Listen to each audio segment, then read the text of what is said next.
इनके पार्ट्स के बारे में कि डीसी मशीन जो होता है उसमें क्या क्या पार्ट्स होते हैं। डीसी मशीन में जनरेटर भी आता है, डीसी जनरेटर और डीसी मोटर भी आता है। तो जनरेटर जो यांत्रिक ऊर्जा को विद्युत ऊर्जा में बदल दे, मतलब यदि हम उसको मैकेनिकल एनर्जी दें वो इलेक्ट्रिकल एनर्जी में उसे कन्वर्ट कर दे। और इसी का जस्ट उल्टा मोटर कार्य करता है। मोटर इलेक्ट्रिकल एनर्जी को मैकेनिकल एनर्जी में कन्वर्ट करता है, मतलब अगर उसे हम विद्युत ऊर्जा देंगे तो वो आपको यांत्रिक ऊर्जा देगा। तो यह एक डीसी मशीन है।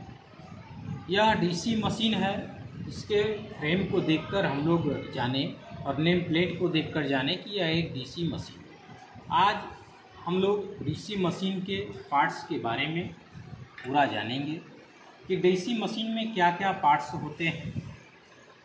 तो सबसे पहले ये आई होल या आई बोल्ट इसको बोला जाता है। यह मशीन को उठाने के लिए इस्तेमाल किया जाता है और ये इसका टर्मिनल बॉक्स है जिसमें आर्मेचर के फील्ड के जो टर्मिनल होते हैं वो टर्मिनल बॉक्स पे ही आकर लगते हैं और यहीं से हम लोग कनेक्शन लेते या देते हैं।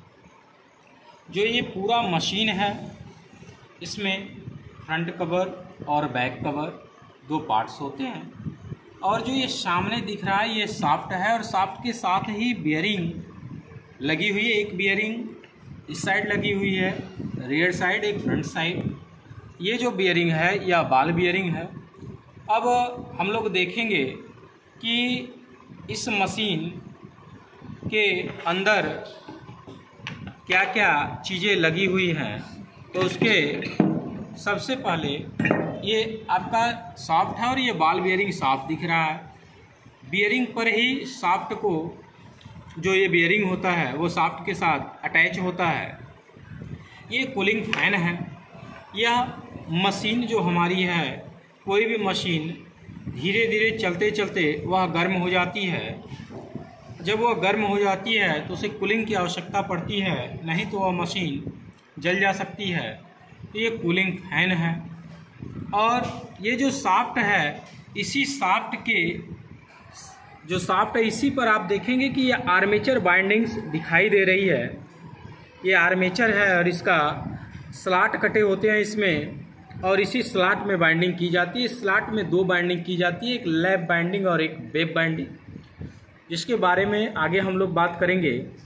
और ये जो आप देख रहे हैं दो फील्ड पोल है, एक ऊपर की तरफ और एक फील्ड पोल है जो कि नीचे की तरफ दिखाई दे रही होगी। एक फील्ड पोल नीचे की तरफ है, एक फील्ड पोल ऊपर की तरफ, मतलब दो पोल की यह मोटर है। ये जो फील्ड पोल होते हैं यह बॉडी के साथ ही अटैच होते हैं।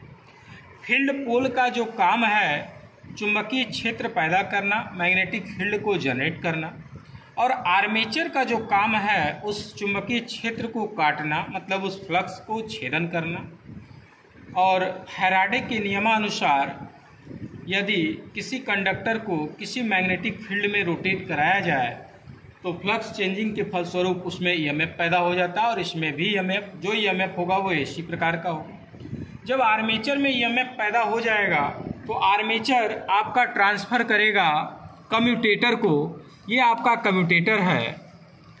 कम्यूटेटर जो होता है यह हार्ड एंड कॉपर का बना होता है। ये जो लाइनिंग आप देख रहे हैं ये कम्यूटेटर सेगमेंट को अलग अलग कर रही है। ये लाइनिंग जो है इसमें अचालक पदार्थ माइका भरा होता है।